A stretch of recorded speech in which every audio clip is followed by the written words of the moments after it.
નમસ્કાર દર્શક મિત્રો, સુરત ફર્સ્ટ ન્યૂઝમાં આપનું હાર્દિક સ્વાગત છે। હું છું મેઘા અગ્રવાલ અને જોઈએ આજના મહત્વના સમાચાર। નાસીનગર ડિમોલિશન મુદ્દે વિવાદ વચ્ચે ધક્કા મૂકીના વિડીયો વાયરલ થયા। નાસીનગર ડિમોલિશન મુદ્દે વિવાદ વચ્ચે ધક્કા મૂકીના વિડીયો વાયરલ। સુરત મહાનગરપાલિકા કચેરીમાં માર્શલોની મીડિયા કર્મીઓ સાથે દાદાગીરી અને ઝપાઝપીના વિડીયો સામે આવ્યા। બીજી બાજુ મનપા કમિશનરે ડિમોલિશન મામલે આપી માહિતી। તપાસ સમિતિના રિપોર્ટ બાદ જ આગળની કાર્યવાહી થશે તે મનપા કમિશનરે જણાવ્યું। આ સાથે જ બીજી બાજુ અસલમ સાયકલવાળાએ મીડિયાકર્મીઓ પર થયેલા હુમલાની કડક નિંદા કરી।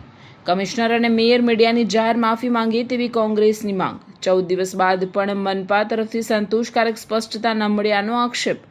ભ્રષ્ટ અધિકારીઓને બચાવવાનો પ્રયાસ થઈ રહ્યો હોવાનો કોંગ્રેસના નેતા અસલમ સાયકલવાળાનો આરોપ। ડિમોલિશન કરનારા જવાબદાર અધિકારીઓને તાત્કાલિક સસ્પેન્ડ કરવાની માંગ ઉઠી।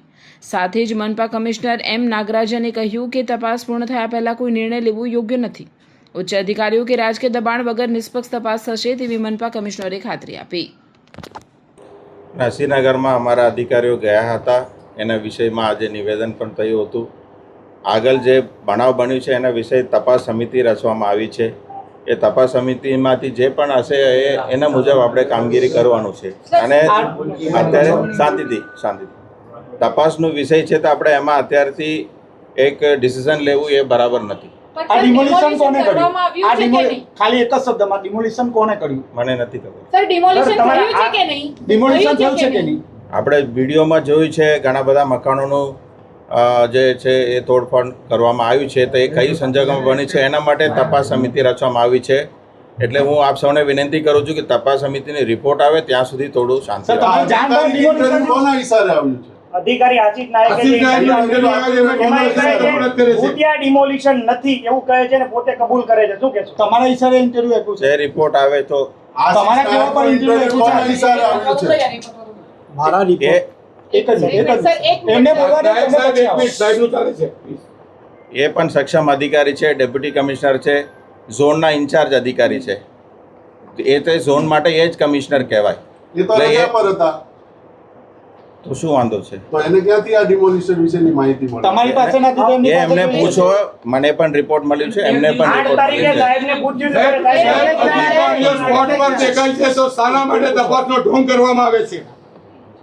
અધિકારીઓ દેખાય છે। વહીવટી પ્રક્રિયા કરવાનું હોય, અમે એક સરકારી કર્મચારી છીએ, નિયમોથી બંધાયેલા છીએ, તો અમારી પ્રોસેસ પ્રક્રિયામાં અમારે જવાનું હોય છે। સાહેબ 14 દિવસ પછી આજે ખુલાસો કરવામાં આવ્યો। 14 દિવસ પછી આજે ખુલાસો કરવામાં આવ્યો।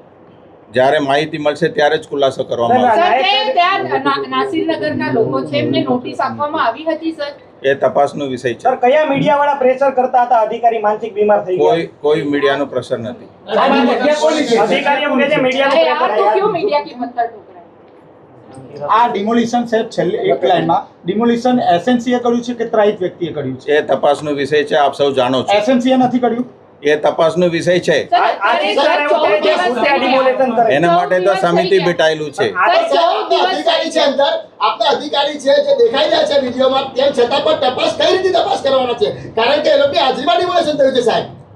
તપાસ કરીએ તો જ સાચી અધિકારી જવાના છે તો કઈ રીતે તપાસ? એમને મૌખિક પૂછી લો। 12 દિવસ વીતી ગયા છે, તમારો એસએનસી નો લેટર પેડ છે પોલીસ પાસે।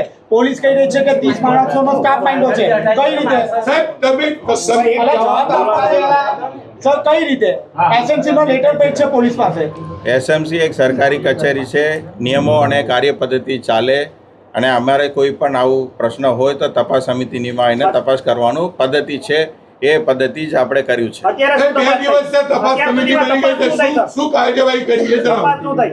તપાસ સમિતિ એમનું કામ કરશે। સાહેબ તમે કહી રહ્યા છો સાહેબ મહાનગરપાલિકાના બે મુખડાઓ જોવા મળે છે। તમે કહેતા છો કે ડિમોલેશન નથી કર્યું અને આશિષ નાયક સાહેબ આજે કબૂલાત કરી છે વિડીયોમાં કે ડિમોલેશન અમે કર્યું છે। કોઈ કબૂલાત નથી, એ તપાસ તમારી સોશિયલ મીડિયા સાઇટ પર છે સાહેબ, સુરત મહાનગરપાલિકાના સોશિયલ મીડિયા સાઇટ પર છે। અધિકારીઓ ગયા હતા, પછી શું થયું છે એ તપાસનો વિષય છે। ભાષામાં બોલે છે ડિમોલેશન ભૂતિયા નથી। શું કહેશો? લોકો હતા ને, એટલે ભૂત કરી ગઈ ડિમોલિશન એ તપાસનો વિષય છે। સાહેબ એક સવાલ એક જ સવાલ છે સાહેબ મારો, કે જો ભૂતિયા ડેમોલિશનનું વ્યાખ્યા કોને ખબર નથી? અમે તો તપાસની વિષયમાં જે સાચું હકીકત આવશે રેકોર્ડ મુજબ આવશે મીડિયા સમક્ષ અમે રજૂ કરવાના છે. સર, કેટલા દિવસમાં રિપોર્ટ આવશે? તમારા એ ઝડપથી કરાવશું. તમારા અધિકારી કઈ રીતે પહોંચ્યા ત્યાં? તપાસના દિવસો તો નક્કી હોય છે. તમારા અધિકારી કઈ રીતે પહોંચ્યા હતા? એ મારી પાસે વિગત સાહેબ, સર, તમને મારી પાસે જે તમે તમને કઈ જાણ જ નથી તો તમે ખાલી તપાસના નામે આટલું બધું સર, ચલી બંને અધિકારી ત્યાં આપની જાણ બહાર જાય છે SMC શંકાના ઘેરામાં છે અત્યાર સુધી શાંતિથી બંને મને 1 મિનિટ સાંભળો, થોડું સમરી કહી દઉં છું. હા આ સુરત મહાનગરપાલિકામાં લગભગ 70 લાખ લોકો વસે છે. 9 ઝોન કામ કરે છે. એની અંદર ડેપ્યુટી કમિશનર છે. ગેરકાયદેસર બાંધકામ આના ઘણા બધા જે રજૂઆત છે આપ સૌ પેપરમાં લખો છો, એમાં રોજે રોજ કામ થાય છે. આ બધું કમિશનરને પૂછીને ના થાય, પદ્ધતિસર અને નિયમ મુજબ થાય. એની અંદર ક્યાંક ને ક્યાંક રજૂઆત આવે એની તપાસ કરવાની જવાબદારી કમિશનર તરીકે મારું બને છે. એ જવાબદારી હું નિભાવ્યું છે. 12 દિવસ સુધી કોઈ તપાસ જ નથી થઈ સર. જેમાં જેટલું સમય લગાવવાનું છે એ લગાવવાનું છે. આમાં કેટલો સમય સાહેબ? તમે અધિકારી તમારી સામે છે, પૂછવાનું બંને છે. અધિકારી સ્પોટ પર છે તેમ છતાં આપની જાણ બહાર ડિમોલેશન કરી દીધી છે. કાયદાકીય પદ્ધતિમાં થાય તો એમાં બધું ટાઈમ લાગવાનો છે.